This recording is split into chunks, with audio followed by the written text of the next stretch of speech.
किसी अनिकेत मिश्रा को नहीं जानती। पिछले 8 महीनों में 270 बार तुम लोग के फोन कॉल्स एक्सचेंज हो चुके हैं। बताओ। हाँ, दोस्त था मेरा, मिलते थे कभी कभी। तुम्हारे उस दोस्त का मर्डर हो चुका है, अब सच सच बताओ। अमृता, 10 दिन बिठा के खिला पिला के पूछूंगी, समझी? वो अनिकेत ने पैसे दिए थे मुझे। कितने? 1 लाख रुपए। क्यों? वो वीडियो बनाने के लिए। वीडियो? कैसा वीडियो? किसका वीडियो? वो मुझे नहीं पता, बस मुझे कहा गया था पटाखे ले आओ। अब कहाँ है वो वीडियो? मोबाइल के साथ वो वीडियो भी ले गया अनिकेत। ये अनिकेत कहाँ मिला था तुम्हें? वो किसी ने मिलाया था मुझे। किसने?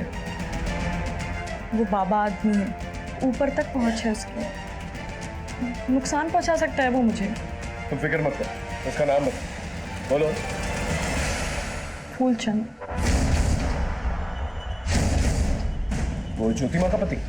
हाँ, ज्योति माँ का आश्रम तो सिर्फ एक ढाल है, उसके पीछे वहाँ देह व्यापार होता है। उनके पास जो भी बिजनेसमैन आते हैं जो अपनी बीवियों से परेशान हैं, उनको कॉल गर्ल सप्लाई करता है फूलचंद।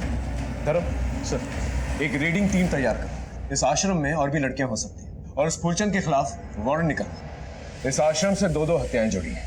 ज्योति माँ की, ज्योति माँ की, ज्योति माँ की, ज्योति माँ की। फूलचंद चलो थाने चलो। क्या हुआ था? अमृता, अंदर ही तलाशी लो। बात क्या है बताइए ना। वारंट है हमारे पास। सर, हाँ अमृता। बेसमेंट में ये लड़कियां मिली।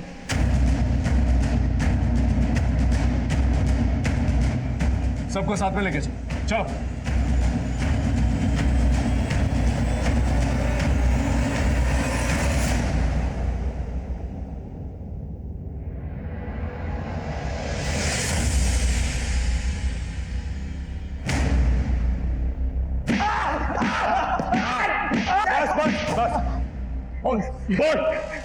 देखिए सर, धंधा था, बड़े बड़े व्यापारियों को सप्लाई जाती थी। इन्हें तनाव मुक्त कराइए। आइए आइए आप। ज्योति माँ की जय।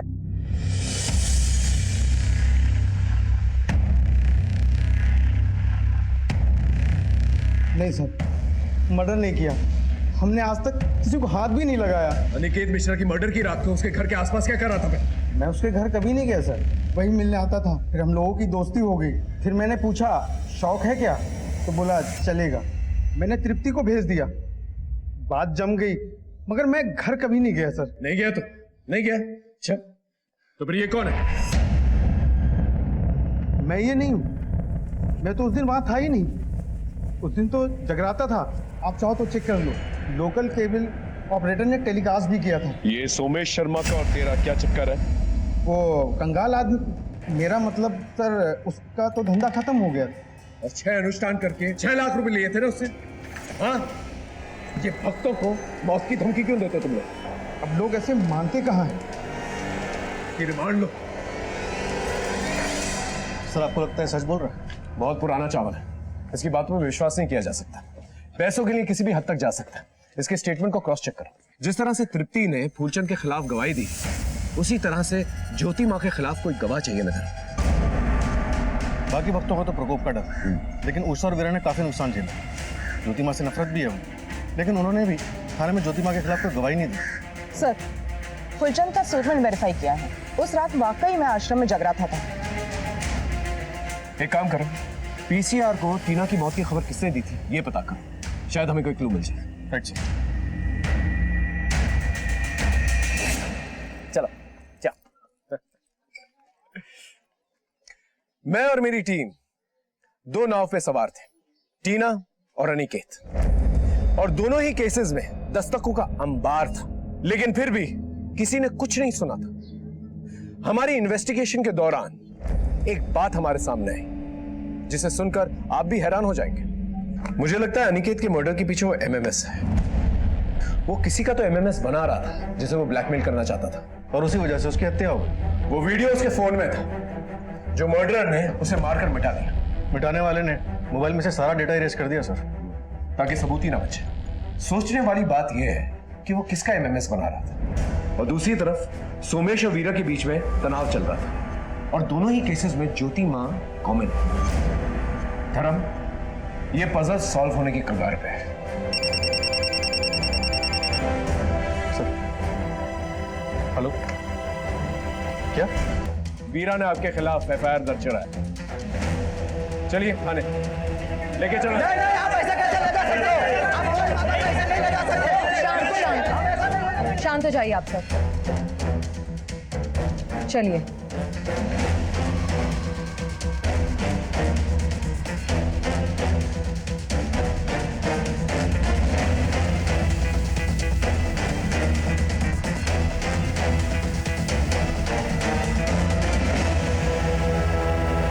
कैसा धोखा, कैसा फरेब, सब धर्म कर्म का मामला है। कोई जबरदस्ती नहीं है और हत्या का तो सवाल ही नहीं उठता। ये सब बेकार की बातें हैं। मारने की धमकी नहीं दी थी आपने? हमारे भक्तों के साथ जो कुछ भी दुर्घटना हुई है सब ईश्वर के प्रकोप से हुई है और अनुष्ठान ना करवाने का नतीजा है ये सब। और आश्रम में जो लड़कियों का धंधा चलता है, तुम्हारा पति उनकी दलाली करता है ना? ज्योति माँ को इसकी कोई खबर नहीं है। आश्रम तुम्हारे नाम से है ना? ज्योति माँ को इसकी भी कोई खबर नहीं है। हम करवा देते हैं। ये रहे तहसीलदार के दफ्तर के कुछ कागज। 1280 शांति नगर आपके नाम से। क्या चलता है वहां पर? ज्योति माँ को इसकी कोई खबर नहीं है। इनकी रिमांड लो, सब खबर हो जाएगी। साथ में हत्या के भी क्लूज मिल जाएंगे। ये कैसी बात कर रहे हो थानेदार साहब? आप ज्योति माँ के साथ ऐसा नहीं कर सकते। ईश्वर का प्रकोप होगा तुम सबके ऊपर। सर, उषा और अनिकेत को बेटे की चाहत। ज्योति माँ से पहले वो लोग डॉक्टर से भी मिले थे। ये उषा की रिपोर्ट्स। 3 अबॉर्शन? हाँ सर, 2 सालों में 3 बार अबॉर्शंस। और सर, ये अनिकेत की reports. Aniket Mishra, excessive x chromosome, यानी लड़कियां पैदा हो सकती हैं। इस रिपोर्ट से तो क्लियर हो जाता है कि लड़कियों की जांच के बाद ही अबॉर्शन करवाया गया था। ये किसके बच्चों के अबॉर्शंस हो रहे हैं? मेरे। अनिकेत की 3 साल पुरानी medical report. Excessive x chromosome, यानी लड़के पैदा ही नहीं हो सकते। 3 अबॉर्शंस हुए। क्या चल रहा था? देखो, हम तहकीकात करेंगे ना तो बहुत कुछ खुल जाएगा। सर, अनिकेत को शुरू से बेटा ही चाहिए था। हमारी एक बेटी है। हर बार जांच के बाद लड़कियां ही आ रही थी, इसलिए हम बार बार अबॉर्शन करवा रहे थे। फिर इस बार बात नहीं बनी। अनिकेत का दिमाग खराब हो गया था। एक दिन मेरा भाई भुवन घर आया और अनिकेत ने उसे बोला, देख भुवन, मुझे बेटा चाहिए, कैसे भी। हाँ तो आईवीएफ से करवा लीजिए ना। ढिंडोरा नहीं पिटवाना मुझे समाज में। आईवीएफ से करवा लीजिए। वैसे एक तरीका है। तरीका? अगर तुम और उषा साथ दो तो तुम दोनों मिलके मुझे बेटा दे दो। तुम्हारा दिमाग खराब हो गया है क्या? इतनी घटिया और नीच बात तुमने सोची कैसे? उस बात को लेकर भुवन ने हमारे घर आना जाना बंद कर दिया था। फिर भुवन को नौकरी के लिए पैसों की जरूरत पड़ी, इसलिए मैंने अनिकेत से बात की। सुनिए, भुवन को 5 लाख रुपए की ज़रूरत है। 5 लाख रुपए पता भी है तुम्हें कितना होता है? उसे गवर्नमेंट जॉब के लिए किसी दलाल को देने, प्लीज मदद कर दीजिए। मदद तो मैं कर दूंगा तुम्हारे भाई की, लेकिन बदले में तुम दोनों को मेरी मदद करनी होगी। मेरी जिंदगी का ख्वाब पूरा करना होगा। सरकारी नौकरी के लिए भुवन का ये आखिरी साल था। गवर्नमेंट जॉब के लिए भुवन मरे जा रहा था, डिप्रेशन की गोलियां खा रहा था। इस साल भी भुवन की जॉब नहीं लगती तो वो सुसाइड कर लेता, और अनिकेत भी मुझे छोड़ने की बात कर रहा था। और इसीलिए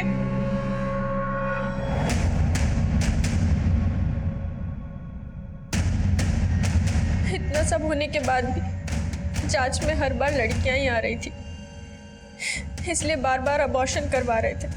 और अब भुवन की भी नौकरी लग चुकी थी और उसने अनिकेत को ये घिनौना काम करने के लिए मना कर दिया था। जीजा जी, ये घिनौना पाप और नहीं होगा हमसे। आपको जो करना है कर लीजिए। अच्छा, नौकरी लगने से पहले तो बड़ा पुण्य था ये, नौकरी लगने के बाद पाप हो गया। बता दूं तेरे डिपार्टमेंट में जाकर कि कैसे घूस देकर तेरी नौकरी लगवाई थी? बता दीजिए, आप भी फंसेंगे। बेटा, ये नौकरी और इज्जत जब तक ना मिले ना तब तक पता नहीं चलता है। अकली तब होती है जब नौकरी और इज्जत हाथ से जाती हुई दिखाई देती है। समझा मेरी बात? अब अनिकेत का भुवन पर जोर नहीं चल पा रहा था, इसलिए अनिकेत ने एक और प्लान बनाया। उसने फूलचंद को बोलकर एक कॉल गर्ल को 1 लाख रुपए दिए और उस कॉल गर्ल का और भुवन का वीडियो बनाया। देख लो वीडियो ये, और अब मुझसे ज्यादा होशियार बनने की कोशिश मत करना, समझे? जो चल रहा है वो चलने दो तब तक, जब तक मुझे मेरा बेटा नहीं मिल जाता, वरना ये वीडियो मैं वायरल कर दूंगा। उसने हमारा भी वीडियो बना रखा था। सर भुवन एकदम टूट चुका था और अनिकेत का जुनून सर चढ़ चुका था। वो बेटे की चाह में वैसी दरिंदा बन चुका था। लेकिन हम लोगों ने भी सोच लिया था अब हम ये घिनौना काम और आगे नहीं होने देंगे, इसलिए हमने एक दिन उसकी शराब में जहर मिला दी।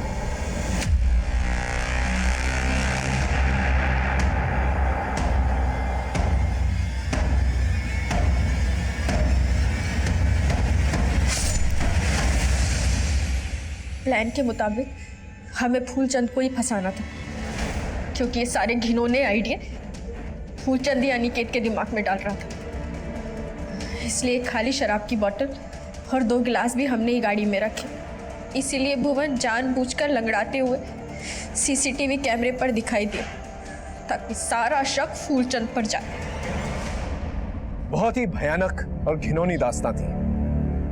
उस डॉक्टर पे भी केस किया गया जिसने प्री नेटल सेक्स डिटर्मिनेशन का इलीगल काम किया था। एक केस सॉल्व हो चुका था, लेकिन अब भी दूसरा केस बाकी था। जब आपको कोई काम करना होता है तो आपके सर पे एक जुनून सा सवार हो जाता है। मेरे दिमाग में भी वही चल रहा था, और फिर एक दस्तक पकड़ में आई। हमें इंफॉर्मेशन मिली थी कि 8 अक्टूबर को वीरा को एक फोन आया था टीना की मौत के बारे में।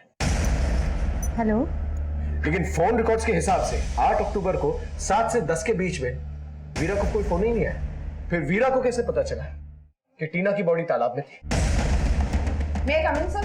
हाँ सर, टीना की लाश की खबर जिस नंबर से पीसीआर पे आई थी, वो नंबर वीरा शर्मा का है।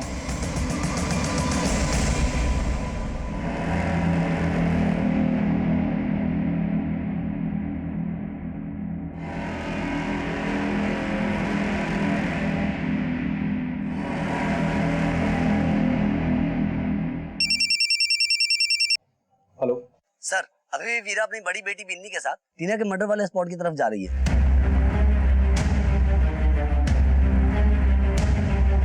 मम्मा बताओ ना किधर जा रहे हैं? हाँ बताती हूँ। मम्मी बताओ ना किधर जा रहे हैं?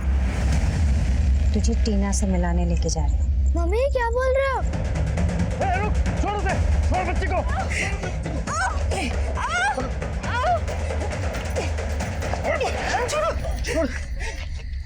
छोड़ो मुझे, छोड़ो, छोड़ो मुझे। बेटा ठीक तो? हाँ?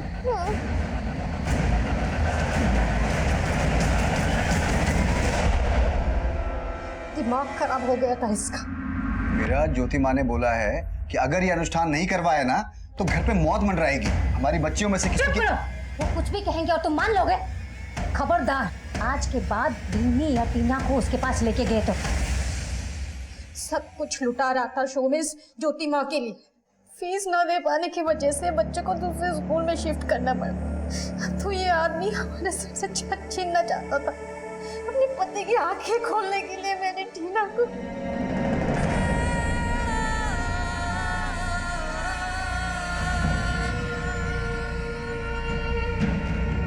इतनी बड़ी चोट दी, फिर भी वो नहीं सुधरे। इसलिए सोचा बिन्नी को मार के मैं अपने जीवन का भी अंत कर लूंगी। सोमेश की सोच का तो अंत नहीं हो सका, लेकिन तुम्हारे हाथों किसी निर्दोष की जान जरूर चली। किसी और को सबक सिखाने के चक्कर में तुम इतनी बड़ी गलती कर बैठी। अब प्रायश्चित जेल में करना।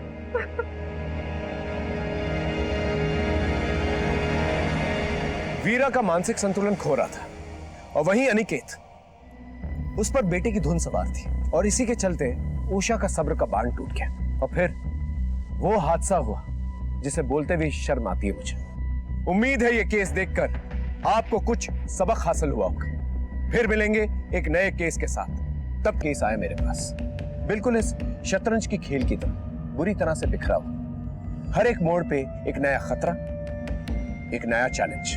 लेकिन मैं और मेरी टीम ने यह फैसला कर लिया था, इस बिखरे हुए केस को सुलझा कर रहेंगे। और एक और बात, जब इस केस से जुड़े क्रिमिनल्स के मोटिव्स जानेंगे ना, तो आप भी हैरान रह जाएंगे। ज्योति माता की, ज्योति माँ की, ज्योति माँ की, ज्योति माँ की। बेटा प्रणाम करो माँ को। प्रणाम माँ। बिजनेस फेल, घर में तनाव। जब तक अनुष्ठान नहीं करोगे तब तक यूं ही चक्कर काटते रहोगे। कारोबार में 10 लाख का नुकसान हो गया है। ज्योति माँ का बताया उपाय अपनाया?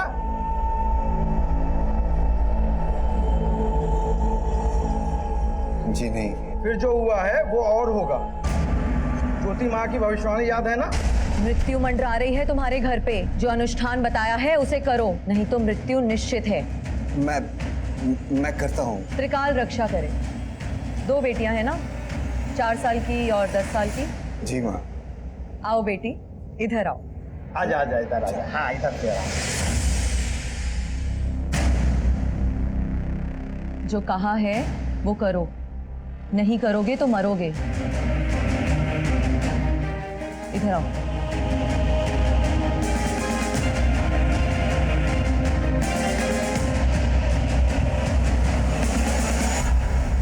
प्रणाम माँ। ज्योति माँ, उपाय तो सब किए लेकिन अभी तक कोई सफलता नहीं मिली माँ। अरे पागल हो गए हो? ज्योति माँ पर उंगली उठा रहे हो? तुम्हारा इलाज जल्दी हो जाएगा, मन में कामना करो। जैसी आपकी आज्ञा माँ। ज्योति माता की, ज्योति माँ की।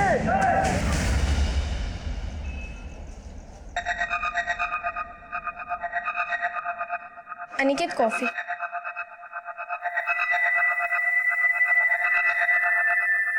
अनिकेत, मैं कुछ दिनों के लिए अपने मायके चली जाऊं? नहीं, जब तक अनुष्ठान पूरा नहीं हो जाता तब तक तुम कहीं नहीं जा सकते।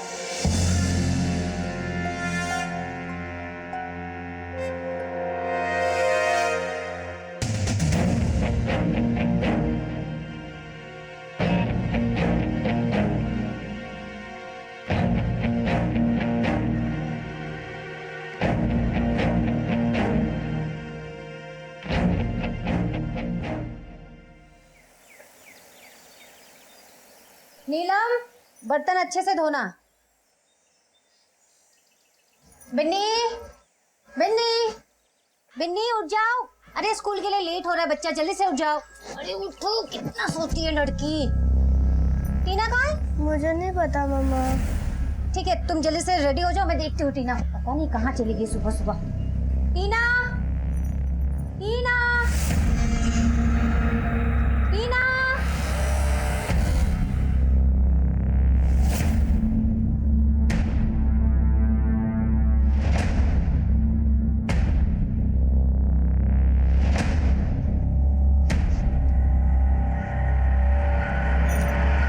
हेलो, टीना आपके साथ है क्या?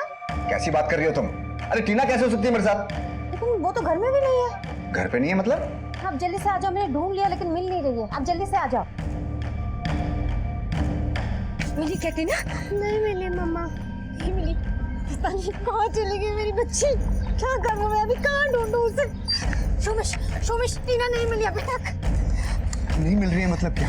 गई कहाँ वो? मुझे नहीं पता कहाँ गई वो। उसे ढूंढ के लाओ, मेरी बच्ची को ढूंढ के लाओ प्लीज। टीना को ढूंढ के लाओ प्लीज।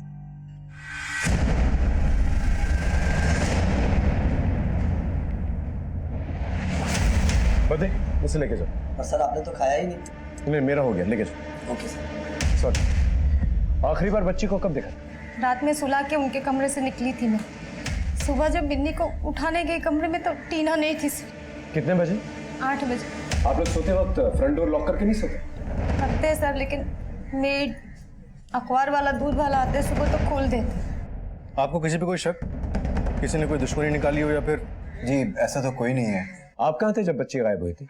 सर मैं फैक्ट्री पे गया था कुछ काम से। इतनी सुबह? जी एक पार्टी के साथ कुछ डील करना था।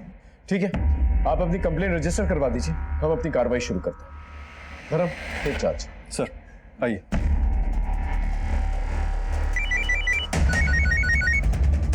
हाँ जी, अच्छा था, लेकिन अगली बार कॉन्टिनेंटल ट्राई मत करना।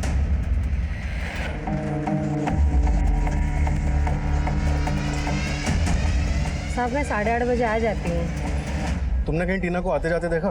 नहीं, तुम्हारे साहब और मालकिन अपनी बच्चियों के साथ कैसे रहते थे? वो तो बच्चियों से बहुत प्यार करते हैं साहब। हमने सभी नाकों और पीसीआर को अलर्ट कर दिया, कोई ना कोई खबर जरूर आएगी। बस आप अपने मोबाइल ऑन रखिए, अगर ये किडनैपिंग फिरौती के लिए की गई है तो कॉल जरूर आएगा। सर बच्ची को कोई घर से उठा ले गया और घर पे किसी को खबर तक नहीं लगी। हाँ, बड़े ताज्जुब की बात है, कोई जरूर कुछ छुपा रहा है। नम्रता, तुम एक काम करो, वो जो आदमी है ना सोमेश शर्मा, उसकी हिस्ट्री निकालो, मेट पे नजर रखो, उनके घर कौन आता जाता है सब पता करो। सर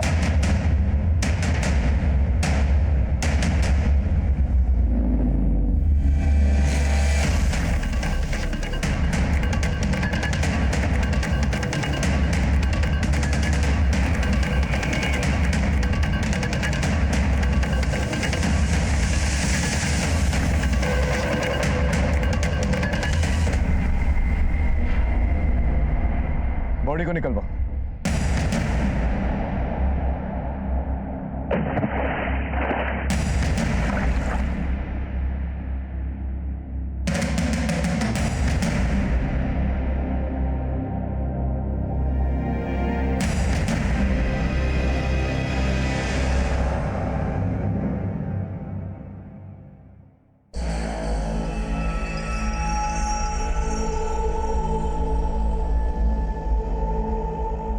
हेलो, क्या टीना?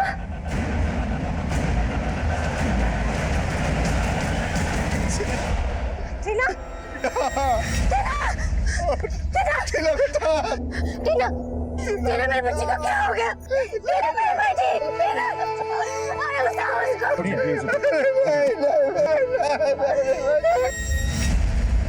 लड़की इस एरिया में अकेले तो नहीं आई होगी, बहुत सुनसान एरिया है, कोई ना कोई उसे लेकर आया होगा। गर्दन पे स्ट्रैंगुलेशन मार्क्स है और मुंह के अंदर कपड़ा भी ठुसा हुआ है सर। इस पूरे एरिया को सर्च करवा, कोई ना कोई क्लू जरूर मिलेगा। सर, जैसा आजकल हो रहा है, कहीं किसी ने इस लड़की के साथ कोई गलत काम करके तो यहाँ नहीं डाल दिया? अभी फिलहाल कह नहीं सकते। क्या हो गया हमारे बच्चे? हाथ मत लगा तुम मुझे, हाथ मत लगा। ये सोमेश के बारे में कुछ पता चला क्या? कपड़ों का व्यापारी है सर, नॉर्थ इंडिया में इसके कपड़ों की सप्लाई थी। फिलहाल बिजनेस ठप है, काफी कर्जे में डूबा हुआ है। सोमेश जी, आपका घर इस जगह से 1-1.25 किलोमीटर दूर है, आप कभी इस एरिया में नहीं? नहीं साहब, हम लोग कभी इधर नहीं आए। सारी मुसीबत की जड़ यही है।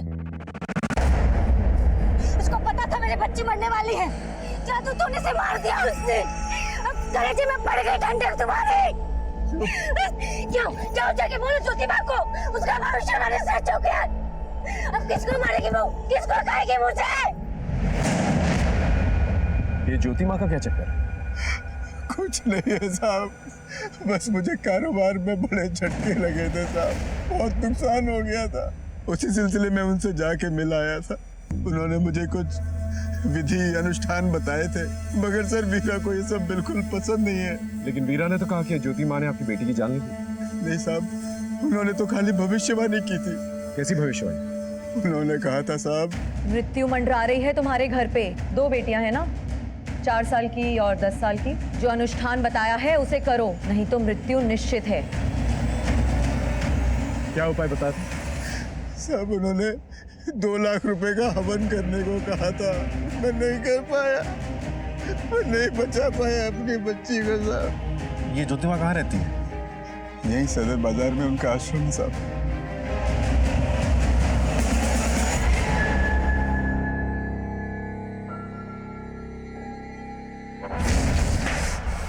फिर इस बार बात नहीं बनी, आगे ऐसा कब तक चलता रहेगा? बस अब ऐसा लगता है इसके बाद मुझे ही कुछ प्लान बनाना पड़ेगा।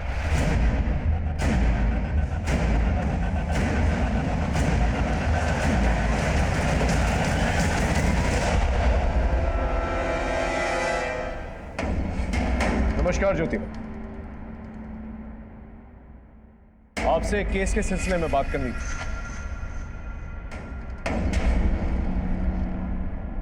जी, हत्या हुई है उसकी, 4 साल की टीना शर्मा, आपके भक्त सोमेश की बेटी। सोमेश की बेटी ने प्राण त्याग दिए। बड़ी ही नेक बच्ची थी, आई थी कुछ दिन पहले हमारे आश्रम में, सोमेश को हमने बताया था कि काल मंडरा रहा है उसके ऊपर, शनि की वक्र दशा है उस पर। उसे निदान भी बताया था, लेकिन नहीं किया। आजकल तो लोग सिर्फ अपनी जेब ही देखते हैं। पर हत्या हुई है उसकी, तो उसे घर से उठा के ले गया और उसे मार डाला। आपने तो भविष्यवाणी भी की थी ना? क्या मैं जान सकता हूं आपको ये कैसे पता चला? अब थानेदार साहब, अपराध और कानून के बारे में तो हम आपको क्या ही बताएं, लेकिन हाँ, आपको ये जरूर बता सकते हैं कि ज्योति माँ सब जानती है, भूत भविष्य सब कुछ। माँ ज्योति के अंदर एक दिव्य प्रकाश समाया हुआ है, जिससे कुछ भी नहीं छुपता। कानून का भी यही हाल है ज्योति। कानून से भी कोई भी मुजरिम नहीं छुपता। थानेदार साहब, हो गई आपकी बातचीत? ज्योति माँ, आपसे मंत्री जी मिलने आने वाले हैं। 2 मिनट। अरे मंत्री जी बहुत दूर से आ रहे हैं, प्लीज। ठीक है, नमस्कार। सर आपने बुलाया? हाँ करो, एक काम करो, ज्योति माँ के भक्तों की एक लिस्ट निकलवा। तो ज्योति माँ, उसका पति कोई ना कोई कांड जरूर कर रहा है, और ये भी पता करो कि ज्योति माँ आई कहाँ से, इसका बैकग्राउंड क्या है। सर ये कुछ 3-4 साल पहले आई थी। सोमेश और उसकी वाइफ के बीच में ज्योति माँ की वजह से अनबन चलती रहती है। सोमेश ज्योति माँ का बहुत बड़ा भक्त है, और उसी के घर में उसकी बेटी गायब होती और उसकी हत्या कर दी जाती है। हमने एक एंगल पे टटोल लिया है, लेकिन बाकी एंगल टटोलना बाकी है। एक काम करो, सोमेश शर्मा और वीरा शर्मा के कॉल डिटेल्स निकल। शायद इस किडनैपिंग और मर्डर के पीछे कोई पर्सनल एंगल भी हो सकता है। Right sir. भारतीय कानून बिल्कुल लॉजिक पर चलता है। उसके लिए 2 और 2 4 होते हैं, 5 नहीं। अब जरा आप ही सोच कर देखिए, एक बच्ची की मौत हो जाती है, सारे गवाह, सारे सबूत हत्या की तरफ इशारा करते हैं, लेकिन फिर हमें यह सुनने में आता है कि किसी ने इसकी भविष्यवाणी की थी। जो अनुष्ठान बताया है उसे करो, नहीं तो मृत्यु निश्चित है। ज्योति माँ सब जानती है, भूत भविष्य सब कुछ। कहां जाता है तर्क, कहां जाता है लॉजिक? हर अपराध के पीछे एक दस्तक होती है। हम पुलिस वाले उस दस्तक को ढूंढकर असली मुजरिम तक पहुंचते हैं। सोमेश और वीरा के घर में जो कांड हुआ था, किसी ना किसी ने वो दस्तक जरूर सुनी होगी। लेकिन फिलहाल मैं आपको एक और बात बता देता हूं कि कहीं और एक जोरदार अपराध की दस्तक हो रही थी, जो इस खेल में हलचल पैदा करने वाली थी।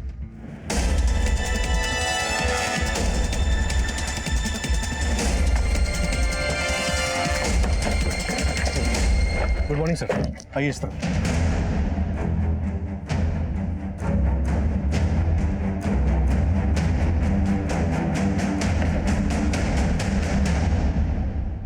अगर इस एरिया में कोई सीसीटीवी कैमरा है तो चेक कर, शायद हमें कोई क्लू मिल जाए। सर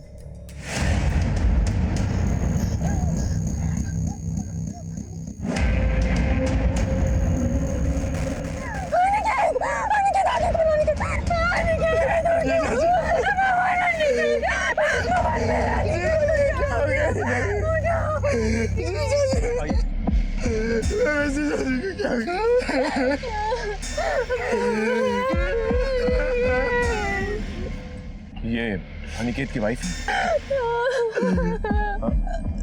जी सर। और आप? मैं इनका ब्रदर इन लॉ। यहीं आसपास रहते हैं? जी नहीं सर, जीजा जी नौरंग नगर रहते हैं और मैं शास्त्री नगर। दीदी का कॉल आया तो भागा